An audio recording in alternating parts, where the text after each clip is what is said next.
अभी हम वीना सिनेमा के पास हैं और हमारे पीछे जो पोस्टर दिख रहा है डंस का जो छोटा किरदार है लिटिल स्टार आर्यन बाबू हमारे साथ हैं। इनसे जानते हैं कि आखिर इस फिल्म में इनका क्या अभिनय है, कैसा कहानी है। फिल्म देखने के लिए आए हैं। सबसे पहले स्वागत है, कैसे हैं? मैं आर्यन बाबू आप सभी को पांच की प्रणाम करता हूं और BH न्यूज के जितने भी दर्शक हैं मैं यही चाहूंगा कि आप सभी डांस जरूर देखें। बिल्कुल। आपका इसमें क्या किरदार है, जरूर बताइए। मैंने इसमें हमारे भोजपुरी के ट्रेंडिंग स्टार खेसारी सर के साथ उनके बचपन का किरदार किया है। काफी प्यारी फिल्म है और मैं चाहता हूँ आप सभी इस फिल्म को अपना ढेर सारा आशीर्वाद दीजिए। बिल्कुल। जिस प्रकार से ट्रेंडिंग स्टार ट्रेंड करते हैं उस प्रकार से आप भी ट्रेंड कर रहे हैं। आजकल सोशल मीडिया का जमाना है और रील्स का जमाना है। रील्स पर अनेक गाने आपका ट्रेंड कर रहे हैं। जिस प्रकार से डांस के साथ साथ आपका गाना भी ट्रेंड कर रहा है, क्या कुछ कहेंगे? यही कहना है कि आप सभी लगभग मेरे 6 गाने को ट्रेंडिंग में लाएं।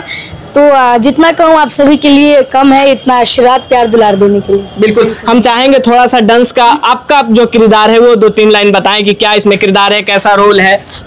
इसमें मैंने खेसारी सर के बचपन का किरदार किया है। इस फिल्म का नाम है डंस। इस फिल्म के जो हीरो हैं खेसारी लाल यादव सर हैं, डायरेक्टर धीरज ठाकुर सर। इसमें काफ़ी सारे अच्छे कलाकार हमारे देव सर हो गए, महेश आचार्य सर हो गए, साधना दी हैं। तो काफ़ी प्यारी फिल्म चाहत है। तो इसमें एक से एक फाइटिंग सीन है, चाहे एक से एक ऐसे सीन है जो ऐसा फील होगा कि नहीं हमारी भोजपुरी भी अब कुछ काम कर रही है। इसमें मैंने खेसारी सर के बचपन का किरदार निभाया है और जब मैं छोटा होता हूँ तो मेरे पिताजी वैद्य होते हैं और वो जैसे बच्चों को जो सांप काटता था उसका वो इलाज करते थे आयुर्वेद से। लेकिन मैं बहुत ज़्यादा सांपों से डरता था। लेकिन फिर धीरे धीरे कुछ ऐसी चीज़ें हुई, कुछ ऐसे सीन्स हैं जिससे मैं सांपों से डरना बंद किया।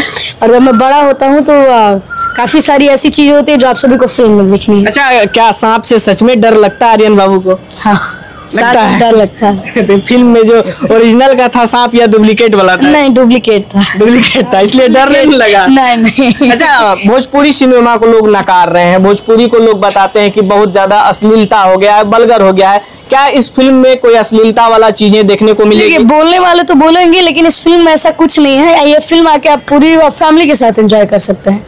तो लोगों को कहना, क्योंकि अब तो सेंसर बोर्ड आ गया, जितने भी उस टाइप के सीन होते हैं उन्हें काट दिया जाता है और अब तो कोई वैसा कर भी नहीं रहा है कि फिल्म में से कुछ सीन हटाने पड़े।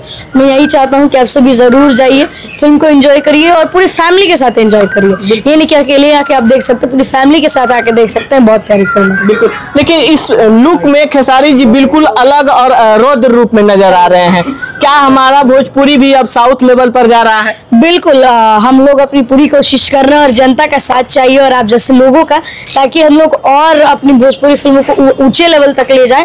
और आप सभी अगर अपना आशीर्वाद देंगे, अपना प्यार देंगे, तभी हम आगे अच्छी फिल्में बनाएंगे। बिल्कुल। चलते चलते कुछ सुनाना चाहेंगे अपने शो? चलते यही कहना है कि दंश फिल्म में मेरा एक काफी प्यारा गाना है जिसे आप सभी अपना ढेर सारा आशीर्वाद प्यार दुलार दीजिएगा। कि माई बाबू के काबू कर जाना उतारे, बेटा तो हो खेला अखिया के पुतारे। कि हमारा लशरवन समान बाड़ा बबुआ, जान बाड़ा बबुआ, परान बाड़ा बबुआ, जान बाड़ा बबुआ, परान बाड़ा बबुआ। बहुत बहुत धन्यवाद अपना कीमती समय दिए। बाकी आपका क्या प्रतिक्रिया है, अपना राय कमेंट बॉक्स में जरूर दीजिएगा। फिर मिलते हैं एक और अपडेट के साथ, तब तक के लिए जय हिंद।